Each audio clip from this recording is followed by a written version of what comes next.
Hey, my friend, it's Randy, your host of Building Wins Live, and we're here Thursday in case you hadn't noticed that already. Usually we're Fridays, and we'll be back next week Friday. We'll talk about that later today, but we're going to do a fun, entertaining, interesting, inspirational, motivational. There's probably another word we'll come up with later. Today with a great friend of mine, Walter Green, and we're going to have a great chat. Looking forward to it. And before we go to Walter, I just want to shout out about a program that my mastermind group that I belong to, Megamind, is doing our Megacoat drive this year. Wes, as I think you know, my producer director and brother and friend, is also a member of this group. It's actually how we met. And we're all in our own way, in our own world, promoting the idea of collecting coats anywhere you want to take them. Good charities of your choice, a family of need, whatever. I'm going to keep reminding you on shows and on Facebook, and LinkedIn, and all kinds of social media posts. Last year, I think we did as a group just shy of 1,000 coats, I think. And we're going to try to do better this year because that's what we do, right? We build wins. So let's go build wins together. And that's one more way to do it. So don't go away because we got about 7 seconds, I think it is. I'm going to time this someday, and we'll be right back with my friend Walter. Thanks.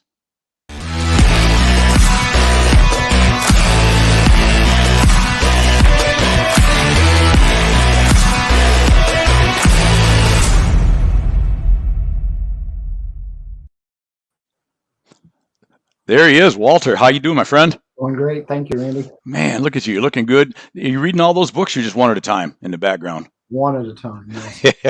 I have trouble enough with that. Thank you, Barry. Appreciate you being on. First on every time. My brother and my buddy, Barry Brocksterman. Good supporter of the show and an industry pro in his own right. So, Walter, thank you first for being on. So, before we get started, I'm going to go right out of the gates with because we've known each other 20, I think we talked about the other day when we did a little pre-show chat, 20 plus years, I think, right? Right at it. Yep. Whew, that's almost a long time. Yeah, almost, right? That's almost, exactly. Kirsten, thanks for being here. So, yeah, we met, and as a matter of fact, I remember you a lot. Your wife was so kind, or you were so kind, and then she went ahead and cooked dinner.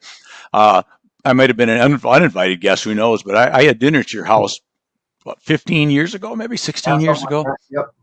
And I still remember that because after that, you and your son and I went on a little, was it Knox Lake? Was that the lake? Yeah, the big pond down there. Did a little fishing together. Good stuff. And, and that's the reason I bring that out, and then I want to get rolling, but I talk a lot about, and we talk a lot about on this show with Building Wins, is that you build relationships, right? And that's the beauty of everything that we do, but in this industry especially, and that's why I probably will never quit doing this, is that I love the relationships that we build. And I use the term customer friends a lot, and that's something that you and I, along with your brother Wayne and the rest of your family, your sister Mandy, who we'll talk about very shortly, you became customers first because that's just business. That's how we met, right? But it didn't take very long, and we become friends, and that become the driving force. I know for me, for stopping in and seeing you guys, was not just looking for business because you'd give me everything you give me, and was incredibly loyal. But it was the relationship, right? That's just awesome. Yep. So before we start, who's Walter Green, and then we're going to roll right into the first part of what we're going to talk about today. Yeah. So just, I guess no place in particular, but grew up in construction industry. My dad owned his own masonry company from the time I was 5 years old. I know our paths crossed in like 2002, something like that. And we just started a little manufacturing company, metal roofing and siding. We really didn't even have a clue what we were doing. And we learned a lot from you, Randy, even as to the products that were available to us. We grew that company over, I think, like 12 years. We were able to design a steel truss that spans like 150 foot wide on a wood post. We ended up needing some capital, and we ended up selling that business to Morton Buildings. I worked with Morton Buildings for about 3.5 years, and they decided to take it a different direction. They're still selling that truss today, but I had the opportunity to hook up with Country Metals in Reuben Miller, and worked with him for about a year, and really just from a capacity of uh, working with uh, managers that was in the organization of Ambassador Supply. So in Ambassador Supply, that they're just an acquisition company in the way of all things post frame, and that's really where they're looking to grow. And I did not did come into Country Metals really to be a general manager. It was just to work with the managers. And in a past life, I worked with Robert Kiyosaki and Blair Singer as a business coach, and so that was kind of my background, something I really enjoyed. And then when Ruben left the organization to go start his own business, they hit me up about, hey, would you be interested in sitting in that seat? Talked with my wife, and we both, having already been in that seat before, just wow, that might be more what we want to go do. But as we thought about it, prayed about it, it was the thing to do. And so been with Ambassador Supply since 2016, and been in that seat for about 5 years now. So that's kind of how I got to where I'm at right now. Awesome, awesome. It's funny because you bring up the name Ruben, who I just texted to Ruben back and forth today. He was on the show several weeks ago, Yeah. almost several months ago now, and runs a beautiful business out in Montana.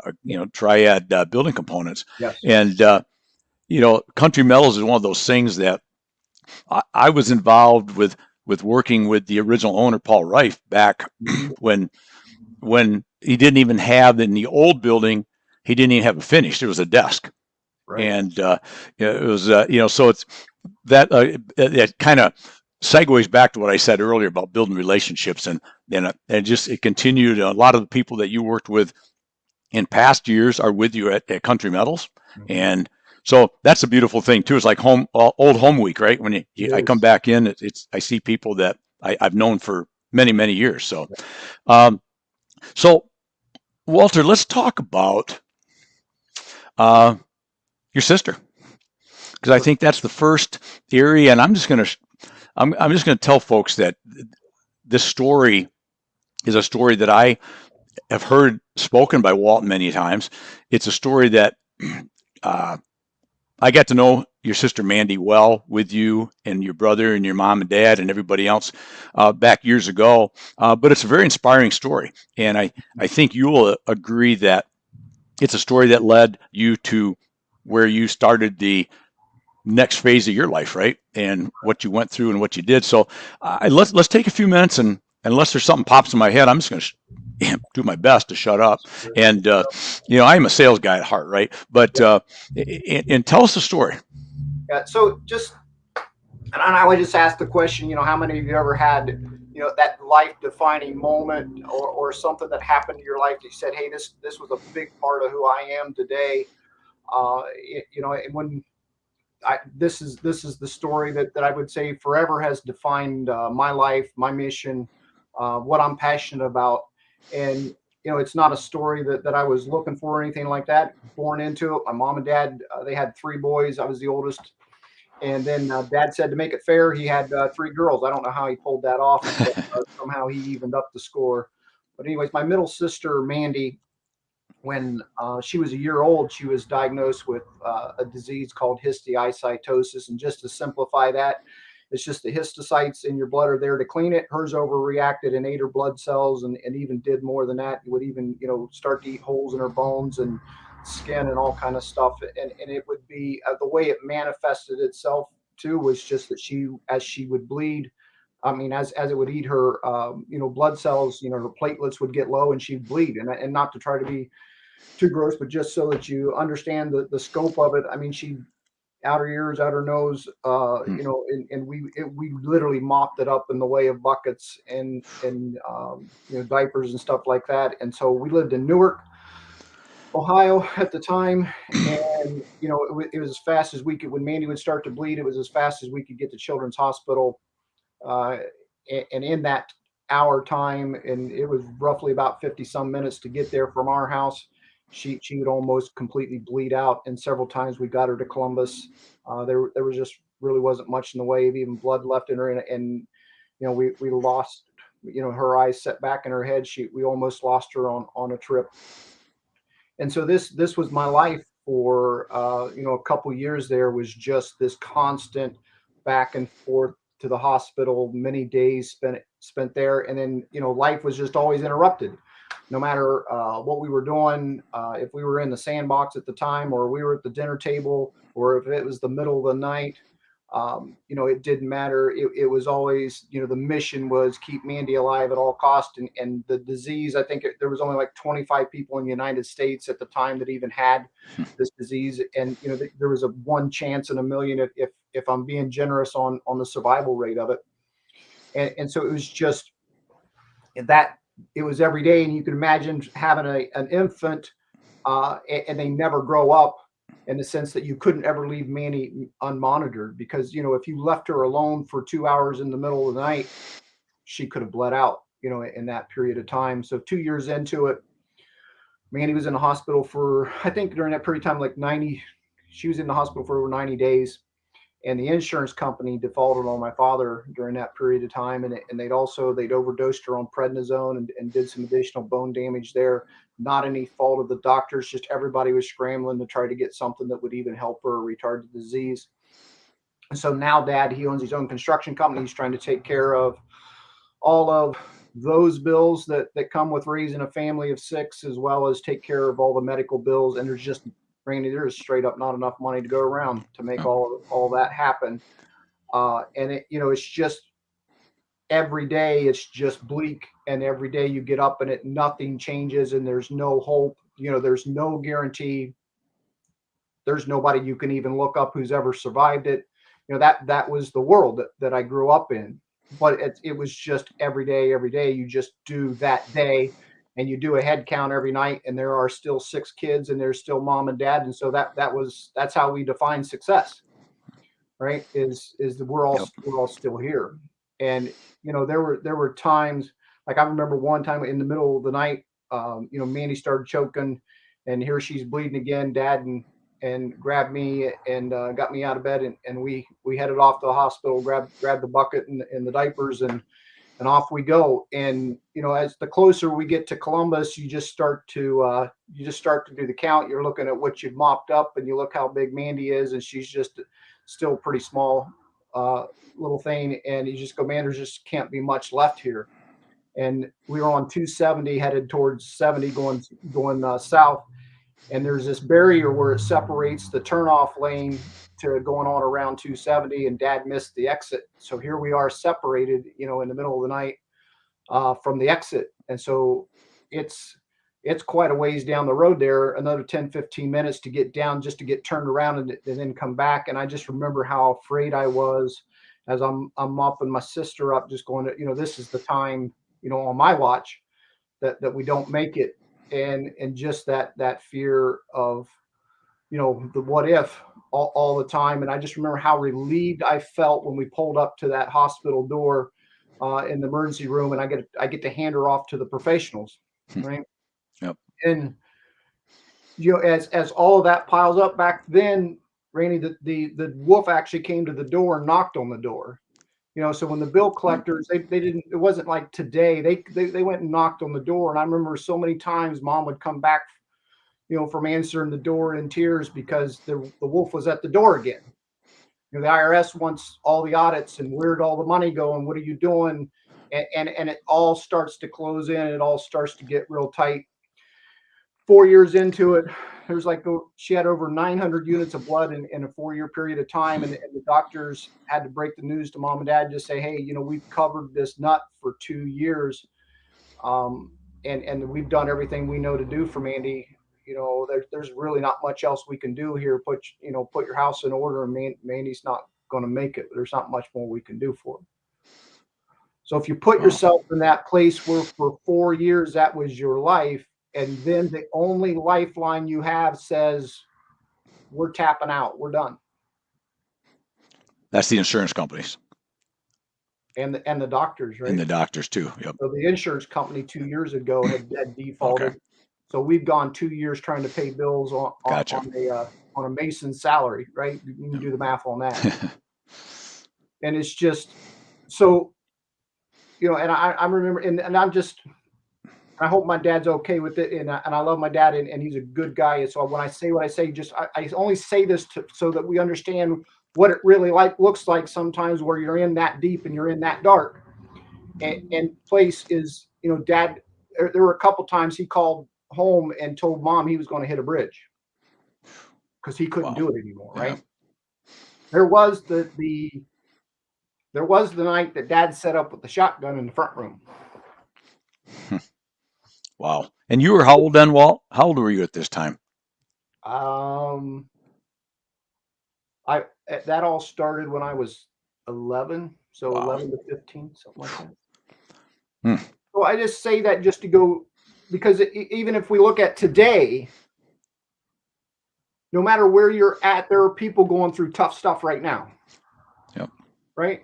And even with all that's happened, good people have lost their businesses, have lost so much. Right. And there's people hurting all around us. So many of us have lost loved ones to the pandemic and everything else that's going on. And so there's so many people today, Randy, that are standing where I stood. Not maybe in the exact scenario. It may be different, worse, whatever it is. It's just how do you get through, and leadership, especially in Hollywood, or even when we watch our favorite sports team, we don't see all the pain and suffering and everything that went into that. Right. Right. And we don't see, so leadership is this big sexy thing where, when you're standing on top of the rock and you're telling the troops to charge and the bullets are flying around and somehow all of them miss you. And that's not my experience. That's not reality. And there are times when there's no way out. There's no hope. And it just gets really ugly for the moment. So that's where we found ourselves after 4 years. This is what it is. And if we just do the math on that, so in 4 years' time, there's roughly 1,460 days. Right. And she had over 900 units of blood. So that means every day and a half, she lost that blood. We put it back in her, whether it was eaten or whether she threw it up. So that's how much blood we mopped up in just a little tight. 5 years old. Wow. Was the oldest she was during that period of time. So here we sit, and not that, my mom and dad were very faithful to make sure we made it to church. And every night, from the youngest to the oldest, we gathered up and we all said our prayers, collectively as a family.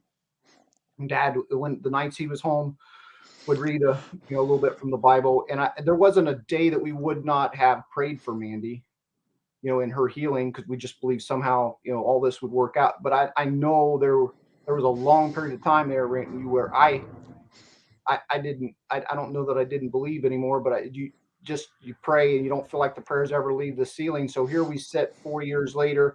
This is what's been told to us. It's all been for nothing. You're going to lose. And dad was pretty angry, about that whole scenario and pretty upset. And I remember mom, it was just mom and us kids that went to church. And I think, if I'm being honest, I think dad was pretty upset with God, even on the whole deal. Mm-hmm. Didn't really want anything to do with going to church that night. And I can still take you to a place, Randy, where our pastor after church, we went up and told him, hey, this is kind of the end of the road here. And he put Mandy in a chair and he got down on his knees and put his head in her lap and just begged God to heal her one last time. And from that time on, Mandy's never had another drop of blood. The disease was gone. Like it's straight up, if I'm just calling it what she was miraculously healed. Wow. And so, when everyone taps out and everyone goes, hey, there's no hope. That's where that's where we as a family found God, in the sense of Mandy's touch. A year later, they were coming to take the house, and there was a sheriff's sale, and try to collect money to pay all the bills that were owed. And Channel 10 over in Columbus came in, did a story on that, and there were some people that gave some money, and I think there was roughly around $50,000 that was raised, which was a pretty good amount of money, especially back then, and we're talking 1980s.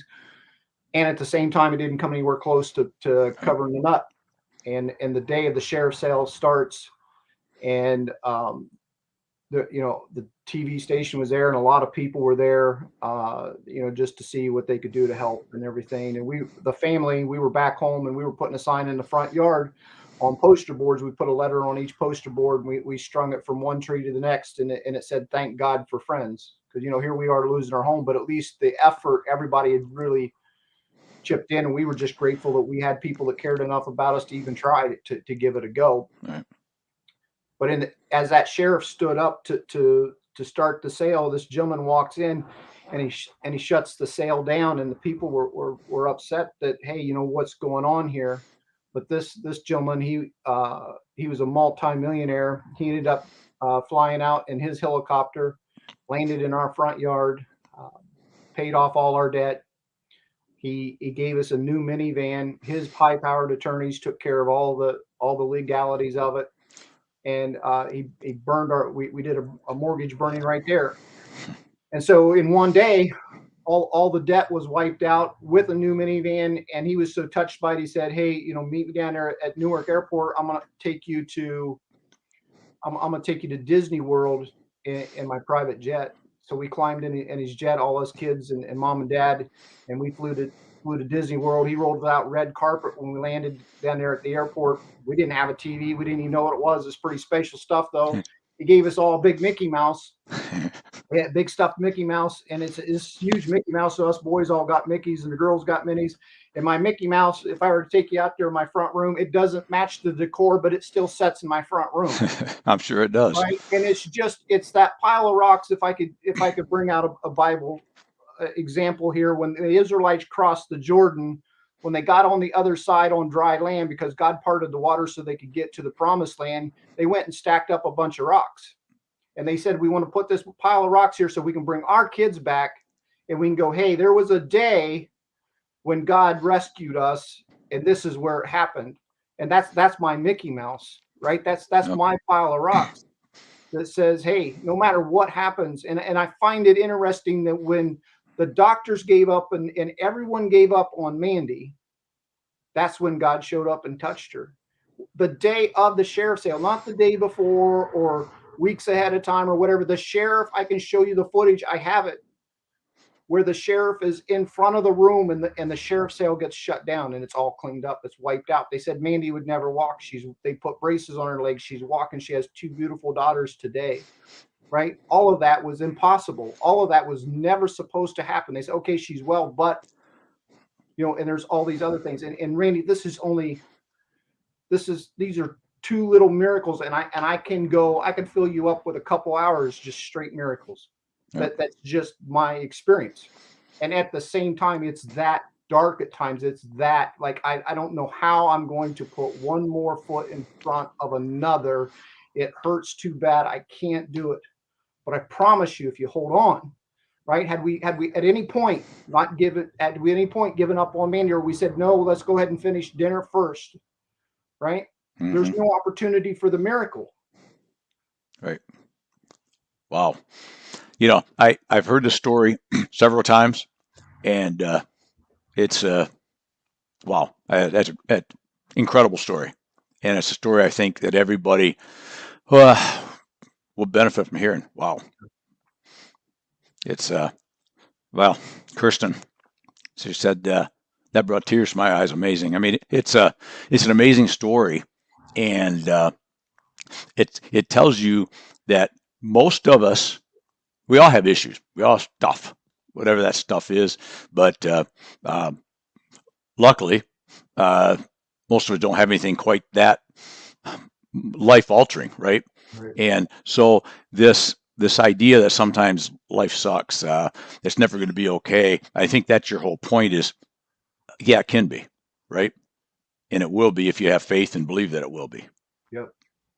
It's just that being able to stand in the fire, and I know that if we talk about the temperature of the world, it's really hot right now, right? It went up, and if you don't mind me bringing up just that leadership under fire is really, let's go there. Right, that's been, as I've had opportunities to be in front of some rooms, and I do get asked to do some public speaking from time to time. That's been what's laid heavy on my heart, is that leadership under fire. And there's a gentleman that works for me. And Ruben actually hired him, Ken Domboski, and he wrote out his memoirs. And he was a lieutenant over in Vietnam, and the lifespan for his position was 3 weeks, Hmm. and he ended up in the jungle for a year. And in that time, I think he only lost 5 men, and he had a point man, and he set it up so that these guys could win in such a way that he never lost his point man. So this is the first guy walking through the jungle, and he goes, I won't ask them to do it unless I do it first. So he took the point for the first couple weeks. Wow. Right? But one of the stories he tells, and it's always stuck out with me, is he goes in. There was one time when they're out in this open field, and he's watching, and they're under fire, and he's watching the shrapnel bounce across the battlefield, right? Because I mean, after you've been in war enough times, everything starts to slow down to some degree, and he's just so weary from being out in the jungle for so many days and for so long. And he's the one that's keeping these men alive. And I mean, incredible stories how he kept them alive and how he cared for them, and they gave him utmost trust because of how he treated them. Mm-hmm. And he's laying behind this log in the field, and he goes, it took me years to tell anybody this, but he goes, I laid on my back and stuck my leg in the air. Hmm. And goes, I wanted hit. Yep, just to get out of there. I want it out, right? Yep. And that's what I want everyone to understand. There are days you want out. There's days it hurts that bad. And the thing is, if Ken had been hit, it means the lives of these men. And you go, well, that's selfish to even think that way or to even do that. No, that's what leadership really feels like. Mm-hmm. Right? So there are days when you do get to stand out front and you get to do the hurrah. There's days when the medals get pinned or whatever that looks like. But there's a whole bunch of days you're just gutting it out in the jungle. And there's a few days where you lay on your back and you stick your leg in the air and you go, I want out. Yep. Wow. Right?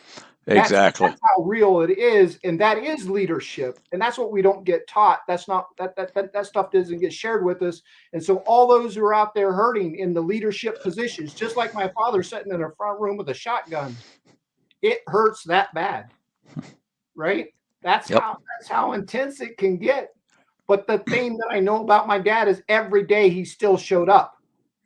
Yep. Right? Every day Ken still showed up.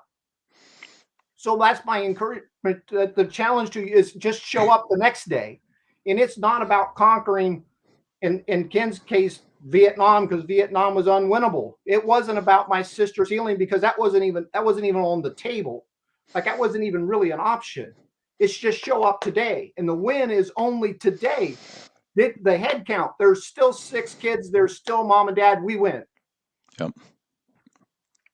It's that brings all of that that back to reality, because we can get wrapped up in our business world, right? Of well, I didn't get that deal, or this didn't happen, and you think it's world ending, and there's a whole, like you mentioned earlier in the show, there's millions of people in the world that have all kinds of things way tougher to deal with than what. So I didn't get this sale today, right? And so Barry just made a comment, but and he's right. Truly unbelievable story. I mean, it's strength in faith pulling through. I mean, that's what I knew he was going to get to, and that's why I wanted everybody to hear the story. So as we move along with the whole leadership under fire, how you've kind of started to touch on it. These last 2 years in our world of business, right, have been challenging. It's something that we never were prepared for, never trained for. I'm not sure there's probably a collegiate course at Wharton Business School to talk about what to do when you get into a pandemic, right? So it might have not been immediate. It was a little bit of a buildup, but it was pretty close to one day, right? We just went from business as normal, hearing little things, to boom, the world shut off, right? Yeah. What you've learned has taught you a lot about leadership under fire. What have you, maybe the last couple of minutes or a few more minutes, how has that helped you in your world of business, of managing men and women in your organization to get through these last couple of years and now preparing to move hopefully out of this and move on to the next step and be prepared whatever else comes down the road, right? Right. Yeah, for me, it's one word. It's fear, and how we manage that piece of it, right? Because what's been put down upon all of us, and I'm not here to pick a side, Republican or Democrat or vaccine or no vaccine or whatever your take on this world is. It doesn't make any difference to me. It doesn't matter which side you're on. Every side has been given more than enough to be afraid of. Yep. Right. And so if we were to put a definition to fear, it is an unknown. Like if we were just put one word to it. Right. And Yep. so it's and fear can bring about paralysis. And so the only place that fear can exist is in the future. Because what's in the past is already in the past. It already happened. It's how can I be afraid of something that already happened? And if I'm living right now in the now today, well, then I'm facing most of I'm fear is at least minimized, right? And so Right. as business owners, fathers, mothers, hopes and plans, for my kids, I mean, part of the things I've dealt with is, I've got still a 19-year-old and a 23, as they look at the future, it looks bleak. And so what am I, why am I here? And what's the purpose of even trying, right? Mhm. And the thing is, though, it's the only place fear lives is in the future. And what they've done to us is we're all living in the future. We're all afraid, like the majority of the world right now is afraid, Right. right? Of something, like whatever you name it, there's been enough things given to us to be afraid of. And so we're living in the future, but I can't do anything about the future. The only thing I can do to affect the future is today, right now. But so few are living today. And I know this is a cliche saying, and I'm sure you've heard it before, but they call it the present because it was a present. It was given to us, Right. right? Let's live today. Let's do today. And the thing that I found with fear is if you just address it and go into motion. So when it brings about paralysis, then go into motion. And right after I got married, I thought I wanted to be a bull rider. Right? Okay. I don't know where that necessarily came into the mix, but I thought that's what I wanted to be. And so I went off to Illinois and went to bull riding school. And I can tell you, when you get on in the chute and sit on that bull for the first time, Randy, there's a lot of fear, I right? can imagine. So you've got this thing between your legs, and I don't know, is it going to the right or to the left? Does this thing run across the arena? Am I going to walk out of here? Is this thing, or is this the last few breaths that I'm taking on this earth? Right? What Right. shape am I going? Are they carrying me out? Am I walking out? And the other thing is, they don't bring a ladder out for you to get off this thing, right? You unstrap and you jump if you're that lucky, or the thing throws you off. So all of this is going through your head, and especially for that first time. And so you heat up this rope, and you rosin it up, and you strap it onto the bull, and as tight as you can pull it, and you wrap it around your hand, and then you beat your elk skin glove into this rope, and so that it all of that melts together. Now, when that bull takes its first step out, just like you were to flex, that bull flexes when it steps out. So as tight as you think you can get that rope, you can't even imagine how tight it is when that bull flexes when it jumps out, right? You're in. And when you slide up on that rope and you sit on your hand, the only way out is you've got to nod your head and say, "Let's go." Yeah. Right? You don't have to say, "Let's go." All you have to do is nod to the gatekeeper, and the gate opens. And up until that point, there's all of this fear, because all of that's unknown. All the what ifs have not been addressed. Right. What I found, though, is when you nod your head and that bull blows out and takes its first step out, all the fear's gone. Because all the questions that I had, does it go to the right or the left? It already happened, right? Are you going to stay on, or are you going to? It already happened, right? So it's all in real time. And so the thing that I found is the fear's gone, because you're in the now. You're in the present. When you're on the back of the bull and the gate is open, you're in the present. You're Yep. not thinking about the future. It's only right now. And the other thing that I found is it just goes dead quiet. You can't hear the shoots. You can't hear the people in the audience. All of it goes quiet because it's just you and the focus on the bull, right? Of what's going on in the now. And the thing that I would say for all of us, I know when this first hit, it's like I've never run a business like this. No, you can't have it. I don't know when I'm going to get it. I've got it. I've got it on the shelf, but no, I'm not selling it to you, Mr. or Mrs. Retail customer, because I need it for my contractors, right? No, I'm out of the deck business. We're saving all that material, but you've got it all setting out here. I've never ever done that before, right? We would never run a business the way we're running business today. Oh, it's going to be 4 times the price. I don't know when I can get it for you. Right. Right. All of that's going on. And the thing that I had to get, it took me a 2 or 3 weeks probably or better to get my head wrapped around with that's business today. And all I can do is solve today's problems. Even where we sit right now, we're not in any better shape than we were 6 months ago or a year and a half ago. We're in worse shape as the supply chain and all that. But I know all I can do is today. Right. Today's got enough problems. Exactly. If I look towards the future, I'm going to lock up in fear. You know, the contractors came when the prices jumped like crazy. They were like, we've got all these jobs sold. And at the same time, the corporate office is going, hey, don't give this stuff away. So which way do you, and I just said, okay, here's the deal. Pick 3 jobs. I don't care how big they are. They could be 80 by 120 buildings, whatever it is, pick 3. I'll honor those prices. Yep. Right. And then we're all in this, like whatever one helps you the most, that's going to help you. I'm going to take the hit, but in the end, we all win. So that's just a solution in the moment. And it allows the fear to go away or at least be reduced. To me, that's leadership. If you can go and face the fears and do today and not get hung up. Right. So there's 3 pieces to leadership. One is to lead, and to be able to lead, you got to be able to effectively teach. And it can't just be a data dump because when you look around the room, everyone's going to be asleep. Right? Yep. And the third piece of it is to be able to inspire. So it's leadership through teaching and the ability to inspire, because after you come in contact with me, I want you to be able to go take action. Right.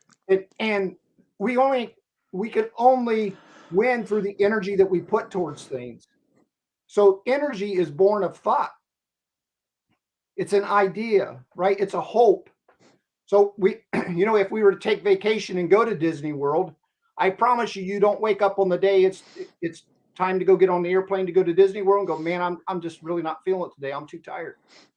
Right. Because there's a lot of energy behind that thought. There's a lot of encouragement around that. And so it's how, it's what we think about where we're going and what the brightness of our future is. And only we control that. And that thought is where energy is born. And so if I live in fear is the biggest drain on energy there is, so much so that it will paralyze. Right. Right. And so it's how do I keep my head in the game? And if we get too far ahead of the game, and I'm not talking about not planning or anything else like that, but as long as I stay grounded in today, do today, use the present that I was given, I can keep my energy high, and I have a higher chance of winning strictly by having the energy. And I know every time that 2 people come together in any situation, the person with the highest energy wins. Love it. Exactly. So when I score the game as this, and it's how we reframe it, is if I'm learning, then I'm growing. And if I'm growing, I'm winning. So imagine playing a game where you couldn't lose. Truth. Right? Exactly. That's the game I'm playing every day. Yep. Because I've learned a whole lot through this pandemic. I learned a whole lot with Mandy. I've learned a whole lot on all these other deals. And every single day that I got up and sucked God's air, I won. I don't care how bad somebody would declare the defeat to be, I won. So I'm playing a game I can't lose. Imagine how high your energy can be. Imagine what you could get done if you couldn't lose. Yep. If the fear was to fall off the edge of the cliff, but what if I could guarantee you that you could run along that cliff and not fall off? how would you play the game? Yeah. Wow.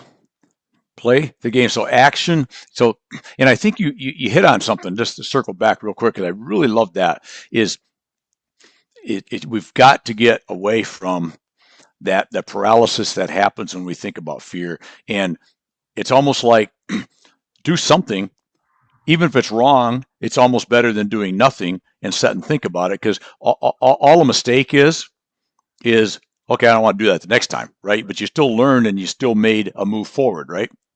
Yeah, and Robert Kiyosaki, when I was working with him, he said this to me. He goes, whoever makes the most mistakes and corrects the quickest wins. Love it. Walking is a series of mistakes. If I want to walk a straight line and I put my right foot out, I'm headed the wrong direction until I put my left foot out, and now I'm headed the wrong direction again. But I put my right one out, I put my left one out, and I'm going to get there. So whoever makes the most mistakes and corrects the quickest wins. That doesn't mean you keep making the same mistake. That just means go for it, correct on the run, and in that process we win. But we allow all the thoughts and all the negativity to creep in on us. I shared this example with you the other day when we talked, and that was if you take a bowl of rice and you cook it, right? And I'm going to back up and make a statement that may or may not make any sense, and I don't want to go down this rabbit trail too deep. Hold this deep, but it's just everything is vibration. So when God spoke it all into existence, that was a verse, which was vibration, and created everything we have. So the power of words is this, and that is if you take a bowl of rice, cook it up, and you separate that bowl of rice into 3 separate bowls, and you put love on one bowl, and you put hate on another bowl, and you put ignore on another one. You seal that up, and for 30 days, you pull that bowl of rice out that says love, and you tell it how much you love it and how much you care for it and how it's going to be something when it grows up, and you're so glad that it came along. And the one that says hate, you tell it how much you hate it and how you wish it was never born and how it's never going to be anything. And the one that's ignore, you just ignore it. And 30 days later, when you open up that bowl that says ignore, there's a little bit of mold and decay in that bowl. The one that says hate, when you open that up, it is full of decay and full of mold. The one that says love on it almost looks like the day you cooked it. That's the power of our words. That's the power of our vibration and how we play the game. So when it comes to leadership, what is the vibration that I'm putting out? Am I inspiring? Am I putting that into the people that work for me, the people I come in contact with? And my concern for where we're at as a country and in the world right now, it's not today's pandemic. It's the effect of the fear and the hate that has been put upon us. And what is the result of that 3 to 5 years from now? Yep. Because it will have an effect. There's no way around it. And so who's combating that? If I don't agree with Washington, or if I don't agree with the direction of my country, or whatever, you name it, if I don't agree with it, the best thing that I can do is put out love, inspire, right? Because the Bible says perfect love casts out all fear. So that means it cannot coexist. You have fear or you have love. So the best way that I can make a difference in my community, my church, my company, is to share love every day. And I know that will produce health. That will produce performance.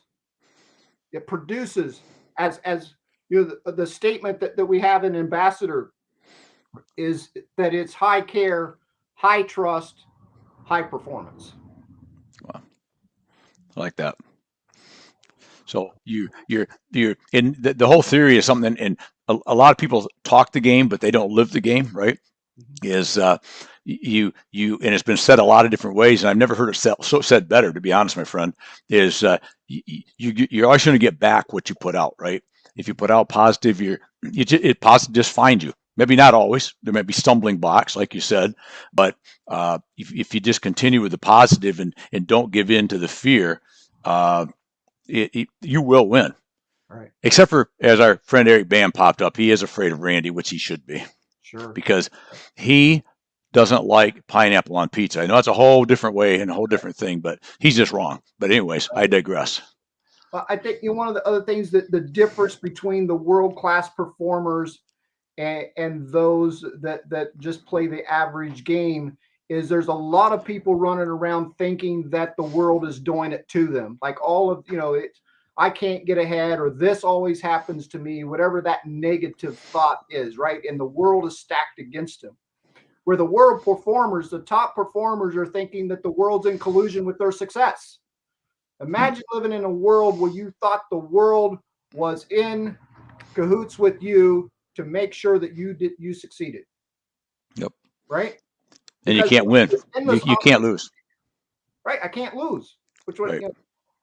So it's just that mindset and the energy that you could bring to the table if you played it that way every day. And then imagine the perceptional effect that you could have in other people's lives, because I promise you the majority of people are not coming in contact with that vibration. Exactly. And could you not inspire some others that would go inspire others? And could we not make a difference? Could we not make the changes that we're wanting in our communities if we played the game that way and we just threw fear out the door and said, you know what, I'm coming for you, fear. Exactly. Coming for you, both guns blasting. It's like, and the interesting thing, and as we kind of wrap up, is I've always felt like building wins, which is this name of the show is for a reason, because I'm about building wins, personal, spiritual, physical, business, it doesn't matter, right? Funny thing about wins is they all compound, right? And they compound with each other. So I use this little thing. I'd love to hear maybe a parting thought here, and your thoughts on it, Walt. Is I talk some about this virtual win pile, right? It's in my mind, and every time I have a win, I throw it on that pile and watch that pile grow. The funny thing about that pile in my mind, the way I see it, is it doesn't know which win is a personal win and which is a health and fitness win, which is a sales win, which is a whatever. They all just compound and grow and build. And I think that's in a different way exactly what you're saying. Yeah. Yep, for sure. That's it. Take there.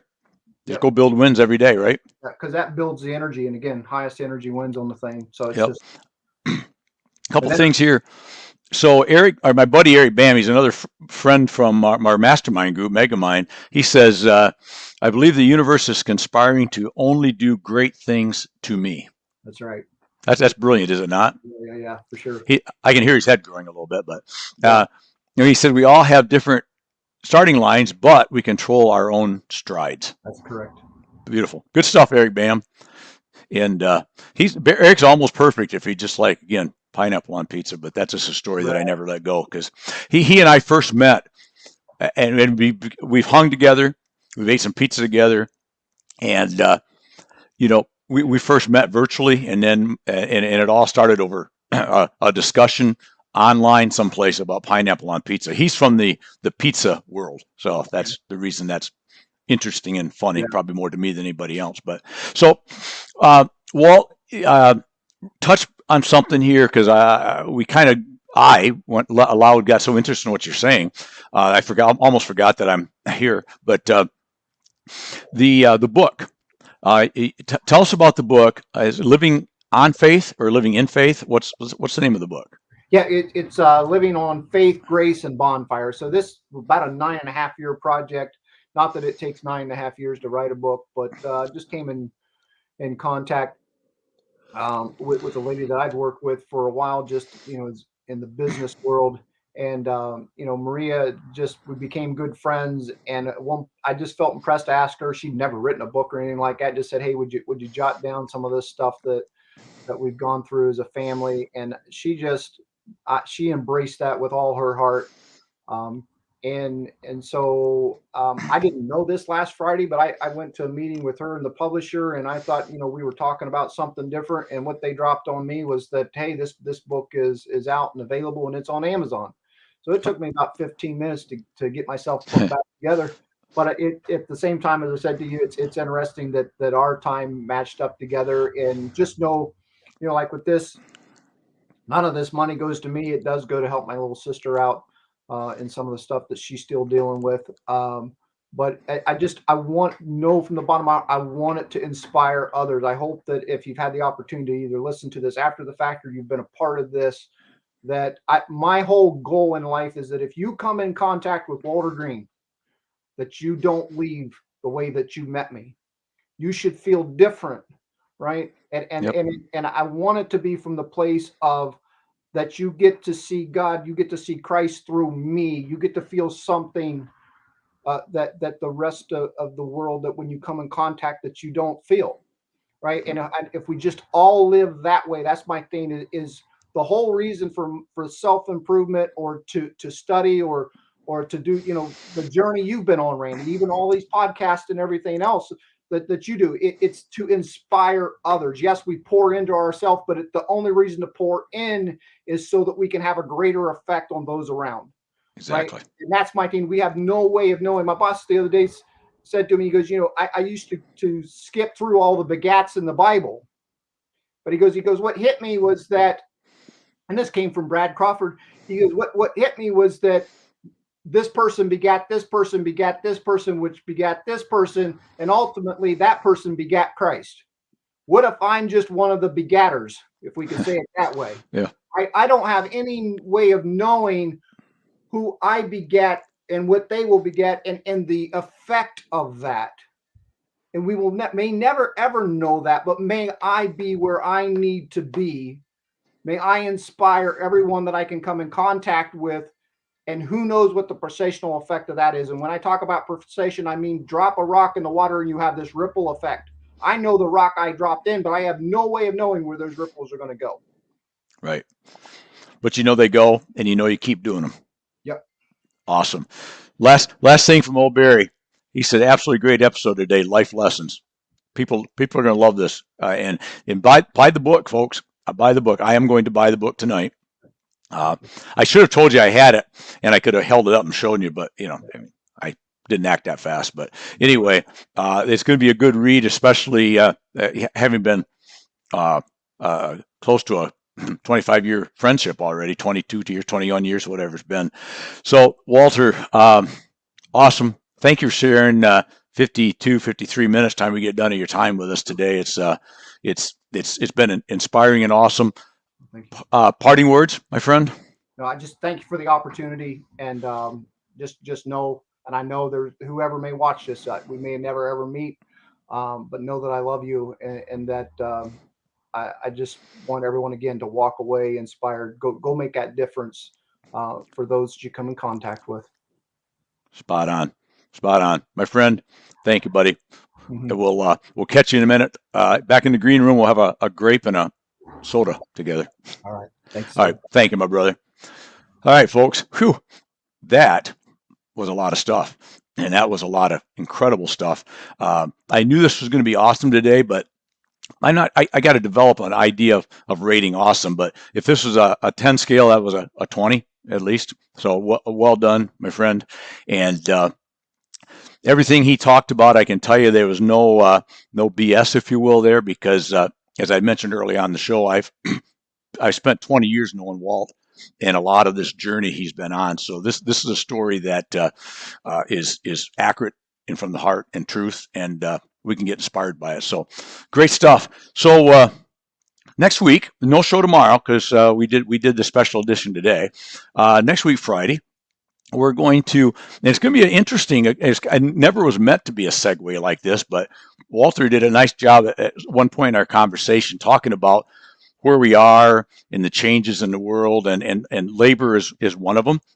And so I'm going to have another one of Wes and I's Megamind friends. Michelle is going to be on next week. Michelle is in the temp services world out of the Louisville, Indiana area. I think I said Louisville, right? I got to roll the tongue a little more or something. And I'm going to see if I can get this right. She'll always say, I hope all y'all come next week, because apparently y'all is one and all y'all is plural, more than one. I don't know. There's some rule that I don't follow. But anyway, we're going to chat next week about her experiences in the rep or in the temp services area, because I know that for anybody in the business world out here, that's a struggle. And if you're using temp services, you may get some insights. If you haven't, but you think you may need to, you'll get some insights. And plus, in my mastermind group, she actually has the best hair by far, way better than mine and Wes. And any of you know Wes, that bar's pretty low, but it's still great hair. But anyways, that is next week, 3 o'clock. Don't miss it. And remember, the last thing, Megamind, my group that I'm with Wes and Michelle and Eric Bam that was just on, we're doing a coat drive, if you will, kind of a virtual in a sense that I'm not, you're not going to bring coats to me or to, well, maybe Wes is doing that, but all of us in the group, we did this last year. We got about 900 and some odd coats, jackets, so forth, hoodies. And we're going to do this year and try to get over 1,000 distributed to any cause that you find important. It doesn't matter what it is. We just want to kind of keep that in forefront as we are going into that season. And as my friend Walter just got done chatting a lot about, we're all pretty blessed, and let's just give a little bit to help anybody that needs it. So that's it. Till next week. Don't forget this though. Real important. Say it with me. 2 things, right? Live it, love it, own it, because we only go around once on this planet as we are. So live it, love it, own it. Love what you do what you love. That's important. And remember, make today your best day ever. Right there. Who is that guy? Until tomorrow. That's it. Cheers, my friends. Thanks much.